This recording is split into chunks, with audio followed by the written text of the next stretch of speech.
Welcome and welcome back to my channel. So this is Rakhi and welcome back to a brand new video. So this video is going to be a explanation of the chapter thermodynamics. तो इस chapter को हम पढ़ेंगे इस वाले video में. तो सबसे पहले without wasting any time start ही करते हैं चैप्टर को. ठीक है. तो what is thermo. Thermo means होता है हमारा हीट और डायनेमिक यानी वर्क. यानी इस चैप्टर में हम पढ़ेंगे हीट की फॉर्म ऑफ एनर्जी के बारे में, हीट या वर्क के बारे में. तो जो थर्मोडायनेमिक है एक मैक्रो साइंस है. मैक्रो साइंस यानी ये जो हम day to day life daily life देखते हैं, यानी जो हम अपने नेकेड आई से देख सकते हैं, अपने प्रैक्टिकली देख सकते हैं, वो हमारी मैक्रो साइंस होती है. ठीक है. इसलिए हमने पहले वाले चैप्टर पढ़े थे. हमने केमिकल बॉन्डिंग पढ़ा था, हमने पीरियोडिक क्लासिफिकेशन पढ़ा था. ठीक है. इसमें हम कंपाउंड के बारे में उसके इंटर मॉलिक्यूलर बॉन्ड देखते थे.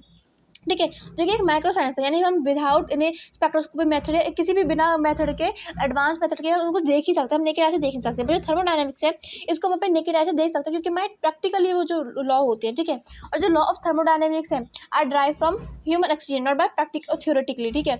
ये जो थर्मोडायनेमिक लॉ होता है ये ह्यूमन एक्सपीरियंस से ड्राइव कर जाते हैं, ह्यूमन में बताते हैं, ना कि हम इन्हें थ्योरेटिकली ड्राइव करते हैं. जो थर्मोडायनेमिक है is the study of conservation of energy. एक स्टडी है, ये डील करता है कंजर्वेशन ऑफ एनर्जी के. तो हम सबसे पहले पढ़ते हैं व्हाट इज थर्मोडायनेमिक. तो thermodynamic is the relationship between heat and other form of energy is known as a thermodynamic. तो रिलेशनशिप है हीट में और अदर फॉर्म ऑफ एनर्जी में, उसे हम थर्मोडायनेमिक्स कहते हैं.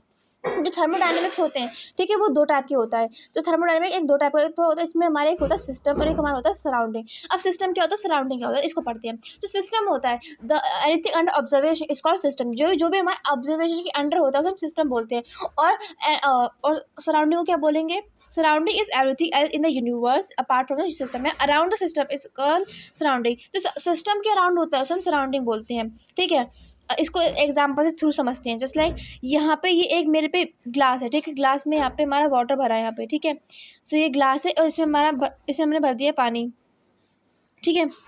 यहाँ पे भर दिया इसमें पानी. तो इस ग्लास में ये जो पानी भर रखा है, ठीक है, यहाँ पे पूरे ग्लास में पानी भर रखा है, मान लेते हैं इसमें पूरा पानी है. ठीक है. और जो आउटसाइड है ये तो पूरा मैंने मान लिया कि ये तो पूरा हमारा क्या है, एक ग्लास है. ठीक है. और जो इसके आसपास वाली ये जगह ये क्या है, मान लेते इतना स्पेस है ये, तो ये जो ग्लास होगा ये हमारा सिस्टम होगा. और जो इसके आसपास सराउंडिंग है वो हमारा क्या होगा, सराउंडिंग होगा. सराउंडिंग यानी जिसको सराउंड करता है. तो ठीक है, सिंपल सी बात है, सिस्टम जो अंडर ऑब्जर्वेशन जिसको हम देख रहे हैं और उसको छोड़ के आसपास जो कुछ भी, चाहे वो यूनिवर्स हो, चाहे वो हमारे जिस कमरे में रखा कुछ भी हो, वो हमारा सराउंडिंग होगा. तो सीधा बोल सकते हैं जो सिस्टम और सराउंडिंग को मिला के हमारा एक यूनिवर्स बनता है. ठीक है. और ये इंपॉर्टेंट चीज़ है कि सिस्टम और सराउंडिंग को बना के हमारा यूनिवर्स बनता है. ठीक है. इस वाली लाइन में यहाँ पे लिख रखा है the universe is equal to the system plus surrounding. ठीक है. ये वाली लाइन में. ठीक है. आगे बढ़ते हैं. आगे हमारा आता है क्लासिफिकेशन ऑफ सिस्टम. जो सिस्टम होता है उसको हमने क्लासिफिकेशन ऑफ सिस्टम. तो सिस्टम को हमने क्लासीफाई कर दिया. क्लासीफाई कैसे करा, हमने थर्मोडायनेमिक सिस्टम सराउंडिंग से क्लासीफाई कर दिया. और इन सिस्टम सराउंडिंग के बीच में एक वॉल आती है, जिसे हम क्या बोलते हैं, बाउंड्री ऑफ ए वॉल. अब वो वॉल ना क्या होती है, द वॉल इज प्रेजेंट और boundary is present between system and surrounding, और जो सेपरेट करते हैं सिस्टम को सराउंडिंग से. तो जो वॉल होती है वो एक टाइप की तो नहीं होती है. देखो जो वॉल होती है एक होती है, एक तो रियल वॉल होती है, एक हमारी इमेजिनरी वो होती है. रियल जो हमारी रियल होती है, इमेजिनरी जो हमारी सिंपल इमेजिनरी होती है, नाम से समझ में आ जाएगा. दूसरी हमारी आती है rigid wall and flexible. Rigid होती है, एक होती है फ्लेक्सिबल. जो रिजिड जिसकी डायमेंशन जो फिक्स रहती है, और जो फ्लेक्सिबल जो फिक्स नहीं रहती है. एक आती है हमारा स्ट्रेचेबल और अनस्ट्रेचेबल. स्ट्रेचेबल जिसकी डायमेंशन हम स्ट्रेच कर सकते हैं या फिर डायमेंशन बदल सकते हैं, बट जो अनस्ट्रेचेबल होती है उसकी डायमेंशन नहीं बदल सकते, जो उसकी डायमेंशन फिक्स रहती है. और जो हमारा लास्ट वॉल आती है दो टाइप की, जिसे हम बोलते हैं diathermic and adiabatic wall. Diathermic wall क्या होती है, the diathermic wall are those walls which allow transfer of heat and other form of energy. ठीक है. सॉरी, हम बोल सकते हैं जो हमारा डायथर्मिक वॉल होती है वो वॉल होती है जो हीट को अलाउ कर देती है ट्रांसफर होने में सिस्टम सराउंडिंग, यानी सिस्टम से सराउंडिंग सिस्टम में वो हीट हमारी आ जा सकती है. तो उस वॉल को डायथर्मिक वॉल. तो सिंपल क्या बोलेंगे, the diathermic wall are the wall which can allow the transfer of heat between system and surrounding. और जो एडियाबैटिक वॉल होती है जो सिंपल जो हमारी सराउंडिंग नहीं होने देती, यानी जो हीट को ट्रांसफर होने ही नहीं देती सिस्टम सराउंडिंग में. तो क्या बोलेंगे, the adiabatic wall are those wall which do not allow the transfer of heat between system and surrounding. ये सिंपल डेफिनेशन है, हम खुद से बता सकते हैं. आगे बढ़ते हैं. ठीक है. Let's move further. नेक्स्ट हमारा आता है सिस्टम के टाइप में जो सिस्टम होता है वो हमारा बेसिकली 3 टाइप का होता है। सिस्टम हमारे एक तो हमारा होता है ओपन सिस्टम, एक हमारा होता है क्लोज सिस्टम और एक हमारा होता है आइसोलेटेड सिस्टम। ओपन सिस्टम क्या होता है? ओपन सिस्टम आर दो सिस्टम, यानी जो देखो यहाँ पे एक सिंपल बुक में अच्छे से एनसीईआरटी के में हमारे डायग्राम दे रखे हैं, इन डायग्राम को ढंग से समझते हैं। देखो मान लो कि यहाँ पे हमारा ग्लास है, बीकर है, ठीक है। इस बीकर के अंदर पानी रखा है, 3 बीकर है, तीनों में पानी रखा है और उसके आसपास हमने एक मतलब कि हमने सराउंड मान लो कि सराउंडिंग है। तो देखो यहाँ पे हम फर्स्ट डायग्राम में देख सकते हो ओपन सिस्टम में जो सिस्टम है उसके आसपास हमारे हीट और एनर्जी ट्रांसफर हो रही है, यानी हीट और मैटर ट्रांसफर हो रहा है। तो क्या बोलेंगे? Close system. The system which can allow the transfer of heat and matter between system and surrounding is called the open system, ठीक है। वो सिस्टम वो एक्सचेंज हम बोल सकते हैं system which can exchange both matter and energy with surrounding, वो matter और एनर्जी को ट्रांसफर होने एक्सचेंज कर लेता है।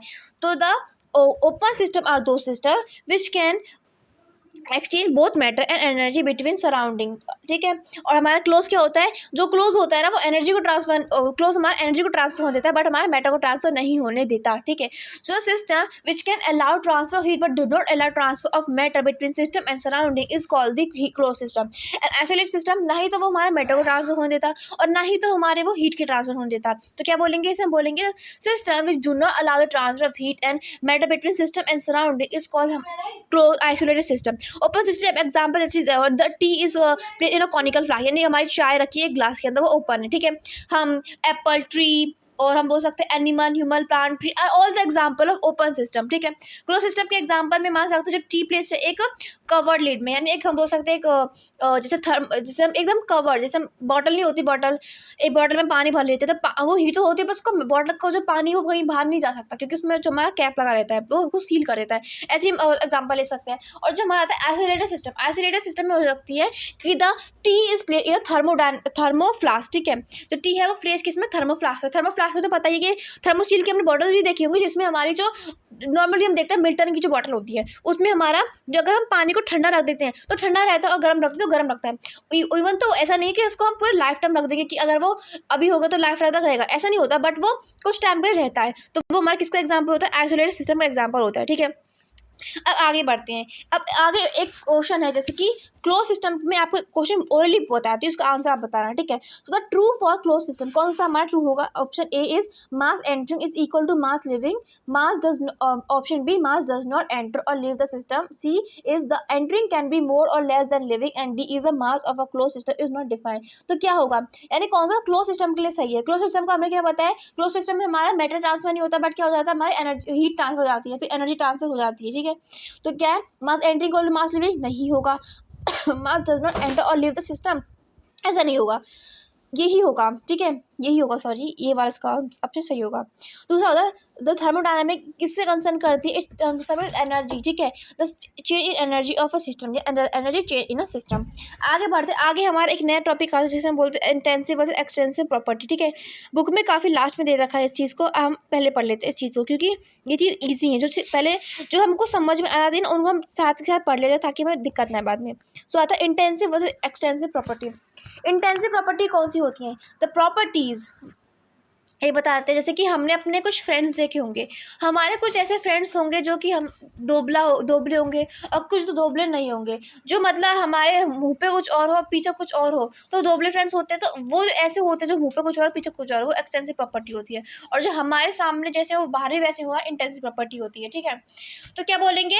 जो अपनी अमाउंट बदल लेता है, यानी अगर उसमें वॉल्यूम आई तो अपना रंग बदल लेता है तो एक्सटेंसिव प्रॉपर्टी, और जो वॉल्यूम हमें कुछ भी चीज़ में चेंज करेंगे तो नहीं बदलता, वो इंटेंसिव प्रॉपर्टी। तो क्या बोलेंगे? The property which do not change on changing the amount is known as intensive property, whereas the property which can change on changing the amount is known as extensive property, extensive property कहेंगे। One more important thing that the ratio extensive and extensive property is always intensive property. जैसे कि हम extensive property को extensive property से add करेंगे तो extensive ही आएगा, of course multiply करेंगे तो भी एक्सटेंसिव आएगा और सब्सट्रैक्ट करेंगे तो भी एक्सटेंसिव आएगा, बट उसको हम डिवाइड करेंगे एक्सटेंसिव तो हमारा इंटेंसिव आता है, ठीक है। ये इंपॉर्टेंट चीज़ है, इसको याद रख लेंगे। ओके, आगे बढ़ते जैसे हमारे कंसंट्रेशन टर्म है ये सारे हमारे इंटेंसिव होते हैं, ठीक है। और जस्ट लाइक ये हमारा इंटेंसिव का फंडा था, ठीक है। आगे बढ़ते आगे हमारा क्या आता है? सबसे आगे हमारा बेसिकली एक चीज़ आती है जिसे हम बोलते हैं state function and path function, उसको ही पढ़ लेते हैं। तो चलो हम पढ़ते हैं अब पाथ फंक्शन और स्टेट फंक्शन के बारे में। सबसे पहले क्या होता है, देखो सबसे पहले on changing the state of function thermodynamic process can occur. मतलब क्या स्टेटमेंट का, जब भी हम किसी भी चीज़ के स्टेट में चेंज करते हैं तो थर्मोडायनेमिक प्रोसेस ऑकर होती है, ठीक है। थर्मोडायनेमिक प्रोसेस वहाँ पे टेक प्लेस होती है, हम बोलते ऑकर होती है, ठीक है। तो थर्मोडायनेमिक प्रोसेस है वो क्या है, changing the system, changing the state of system, it define the state of a system. Thermodynamic process में यही बोल सकते हैं जो हमारे सिस्टम के जो स्टेट में चेंज हो जाता है वो थर्मोडायनेमिक प्रोसेस हम बोल सकते हैं। ये इंपॉर्टेंट है इसलिए मैंने आपको बता दिया। आगे बढ़ते फंक्शन, फंक्शन कैसे होते हैं, ठीक है। ठीक है, फंक्शन में पढ़ेंगे state function and path function, ठीक है। तो स्टेट फंक्शन और पाथ फंक्शन क्या होते हैं, लेट डिस्कस अबाउट इट, ठीक है। ये हमारा ये कहते हैं कि देखो मान लो कि जैसे कि मान लो मेरे यहाँ पे एक सिंपल सा एग्जांपल देती हूँ आपको, ठीक है। ये एग्जांपल से आपको शायद बेटर क्लियर हो जाए, ठीक है। सो मान लो यहाँ पे क्या है, जैसे कि ये मैं यहाँ पे मैं हूँ और यहाँ पे मैं कहाँ पे हूँ, जैसे लाइक मान लो कि यहाँ पे मैं दिल्ली में हूँ, ठीक है। दिल्ली में यहाँ पे हूँ मैं, और ये हमारा स्टेट बी है और ये हमारा क्या है, ये हमारा बी क्या है, यहाँ पे बी हमारा मान लो हमारा, हम बोल सकते हैं ऐसे कि जो बी है हमारा मुंबई है, ठीक है। मुंबई, मुझे दिल्ली से मुंबई जाना है, मैं यहीं दिल्ली से मुंबई मैं कलर चेंज करती हूँ इसके लिए, ठीक है। दिल्ली से मुंबई में कि तो ऐसे जा सकती हूँ, कि मैं ऐसे जा सकती हूँ, ठीक है। या फिर मैं ऐसे पूरा रोटेट करके जा सकती हूँ कि नहीं जा सकती। वहीं पे मैं दिल्ली से मुंबई स्ट्रेट ऐसे जा सकती हूँ, ठीक है। स्ट्रेट ऐसे जा सकती हूँ, ओके। मैं ए से बी डायरेक्ट भी जा सकती हूँ, घूम फिर के जा सकती हूँ। अगर मैं देखो अब मैं जा रही हूँ, ओके इतना मैं बताती हूँ कि मैं जा रही हूँ। अब मैंने आपको इसमें बोला कि चलो मैं जा तो यहाँ से रही हूँ, ठीक है, जा तो यहाँ से रही हूँ। अब जैसे कि यहाँ पे आप एक से ये देख सकते हैं, ए से मैं बी तक गई। अब मैंने बोला, मैंने मतलब ऑब्जर्व हूँ, मैंने देखा, मैंने आपको देखा। अगर मैंने पहले देखा कि आप ए से डायरेक्ट बी तक चल गए, मैंने देखा कि दिल से आप मुंबई पहुँच गई, मैंने आपको ये देखा कि आप बीच पे कैसे गई, ठीक है। और वहीं पे दूसरे केस में मैंने आपको ये देखा कि आप दिल्ली से मुंबई कैसे गई, यानी पहले आप दिल्ली गई, फिर दिल्ली से मान लो कि आप महाराष्ट्र गई, फिर वहाँ से आप मतलब बहुत डिफरेंट स्टेट्स के पास गए और स्टेट में फिर आप अपने एक्सप्लोर भी किया, फिर जाके आप मुंबई आई। तो अगर मैं इसमें दोनों चीज़ में, तो यहाँ पे मैं आपको ऑब्जर्व हूँ, एक मैं ऑब्जर्व में देखा कि आप डायरेक्ट हमारे दिल्ली से मुंबई चले गई, और एक मैंने देखा कि आप दिल्ली से मतलब सारा स्टेट को एक्सप्लोर करके चले गई। सो इसमें क्या है, इसमें से मैं आपको ये बता क्यों एग्जाम्पल, इस एग्जाम्पल से मैंने ये बताना चाहती हूँ आपको, जब हम डायरेक्ट, जब हम किसी के पास मतलब क्या होता है जो रास्ता, तो यानी हम जब आप देखो, मैं आपको देखे जो आपको सीधा सीधा आपके पास को देखे, यानी रास्ते को देखे, तो वो हमारा पास फंक्शन हो जाएगा। अगर मैं आपको देखूंगा दिल्ली से मुंबई कैसे कैसे गई, तरह से रोटेट हो के कैसे कैसे गई हैं, तो ये हमारा पास फंक्शन हो जाएगा। वहीं पर स्टेट फंक्शन जो इनिशियल फाइनल पोजीशन डिपेंड करता है, यानी मैंने देखा कि आप दिल्ली में थी और थोड़ी देर बाद देखा कि आप मुंबई में थी, तो यानी मैं आपके मैं इनिशियल फाइनल पोजीशन को देख रही हूँ, तो हमारा ये होता है हमारा स्टेट फंक्शन। इतना ही होता है हमारा स्टेट और पास फंक्शन का फंडा, ठीक है। इस एग्जाम्पल से आपको आई होप समझ में आया होगा, ठीक है। बाकी चैप्टर के एक्सप्लेनेशन में आपको नेक्स्ट वीडियो बताऊंगी, जो कि इसका नेक्स्ट पार्ट 2 आएगा। तब तक के लिए take care and bye bye, और please make sure to like, subscribe and share my channel. अगर ये वीडियो की चैप्टर की एक्सप्लेन अच्छी लगी तो मुझे कमेंट किए जाना, और मैं नेक्स्ट ऐसे ही चैप्टर की वीडियो अपलोड करते जाऊँगी। तब तक के लिए बाय बाय।